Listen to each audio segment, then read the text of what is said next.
Avec les fortes chaleurs, les risques d'incendie sont plus importants, même en l'absence de Mistral. Pour les marins-pompiers, l'état d'alerte est permanent. Surplus de travail, dispositifs renforcés. Il faut gérer aussi les autres interventions habituelles. Anna Degnaud a suivi les équipes de la caserne Saint-Pierre. 8 h du matin, après l'appel, place au traditionnel lever du drapeau. Un moment solennel qui rappelle que les marins-pompiers de Marseille sont avant tout des militaires. Autre rituel de la journée, l'épreuve de la planche.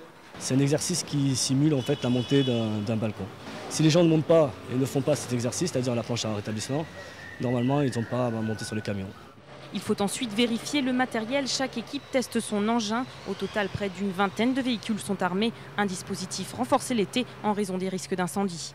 Actuellement, sur Marseille, au niveau feu de broussailles, on en a beaucoup. Il ne dégénère pas jusqu'à présent parce qu'on n'a pas eu d'épisode venteux. Mais effectivement, tous les 2 jours que nous venons de passer, nous sommes allés en renfort sur le département des Bouches-du-Rhône pour des feux qu'ils ont eus et qui ont parcouru quelques hectares de forêt. Pas une minute de répit pour les marins-pompiers de la caserne Saint-Pierre. Dans un laboratoire, un homme a fait un malaise. L'ambulance part donc en urgence près de la place Castellane.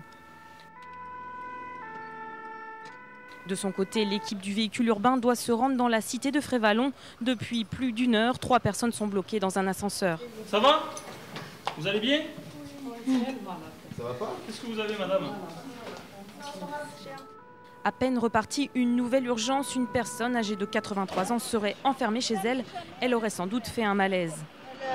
Là, depuis hier soir, c'est ouvert. L'ambulance des marins-pompiers est aussi sur place pour assurer les premiers soins.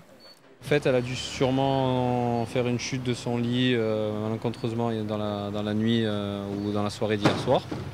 Et donc elle a passé la nuit par terre parce qu'elle n'arrivait plus à se relever toute seule. Donc on a été obligé d'ouvrir la porte avec le FPTL et nous ensuite on s'est occupé de la victime proprement dite.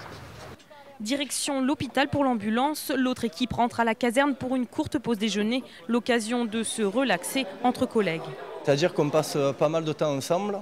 On ne va pas dire que c'est à peu près l'équivalent de notre temps à la maison, mais pas loin, surtout en plein été.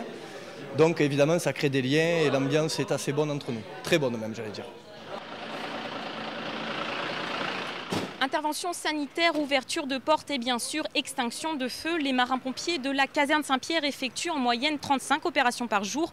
Une fréquence d'intervention qui augmente souvent l'été en raison des feux de forêt. Actuellement, avec les fortes chaleurs, le risque incendie est sévère. Une situation qui pourrait devenir plus inquiétante si le vent venait à se lever.